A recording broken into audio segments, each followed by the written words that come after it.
నమస్తే అండి. నరేంద్ర మోడీ గారికి ఇప్పుడు 75 సంవత్సరాల దాకా వచ్చాయి. ఇప్పుడు ప్రధానమంత్రి పదవి నుంచి తప్పుకుంటున్నారు అనేది ఒక వార్త వస్తుంది. ఫస్ట్ దీనిపై మీ అభిప్రాయం ఏంటి? నరేంద్ర మోడీ గారు తప్పుకోకూడదండి. ఆయన ఉండాలి.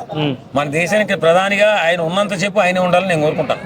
ఎందుకంటే మన దేశం చాలా స్థిరంగా, చాలా బలంగా, చాలా సెక్యూరిటీగా వేళ ఉన్నదంటే నరేంద్ర మోడీ గారి ఆలోచనలు, ఆయన నిబద్ధత, ఆయన నమ్మకం, ఆయన మనకిచ్చిన భరోసా. నిజంగా అలాంటి నాయకుడు ఏ దేశంలో కూడా లేదని నేను చెప్తాను.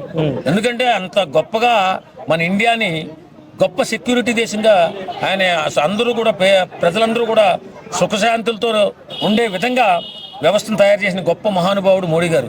ఆయన ఈ 70 సంవత్సరాల వయసు వచ్చినా పర్లేదు, ఇంకో 10 సంవత్సరాలు 15 సంవత్సరాల వయసు వచ్చినా పర్లేదు, ఆయన మాత్రము ఆయన ఉన్నంతసేపు ప్రధానమంత్రిగా ఉండాలని నాలాంటోడు ఆలోచన.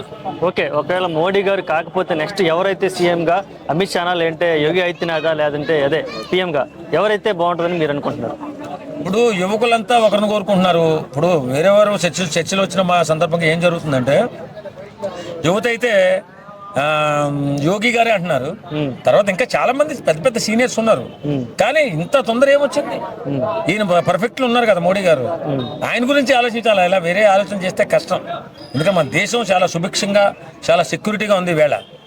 అన్ని దేశాలు కూడా సెక్యూరిటీగా ఉంది. ఏ దేశమైనా మన దేశం కలిసి చూడాలంటే భయపడుతుందంటే మోడీ గారు తీసుకున్న ధైర్యమైన నిర్ణయాలే. ఓకే, రీసెంట్గా చూసుకుంటే పమ్మన్ బ్రిడ్జి కూడా దానికి ఓపెన్ చేయడం జరిగింది. ఇటువంటి చాలా ఆయన నాయకత్వంలో చాలా నిర్మాణాలు జరిగాయండి. ఇప్పుడు మనకు తెలియని పథకాలు ఎన్నో ఇస్తున్నారు ఆయన. మనలాంటి వాళ్ళు కూడా తెలియదు అలా పథకాల గురించి మనం ఆలోచిస్తే మతిపోద్ది. అంత పేద ప్రజల కోసం ఆయన నిలబడిన తీరు అంతా ఇంత కాదు. కాబట్టి మహానుభావుడు మోడీ ఆయనే ఉండాలి.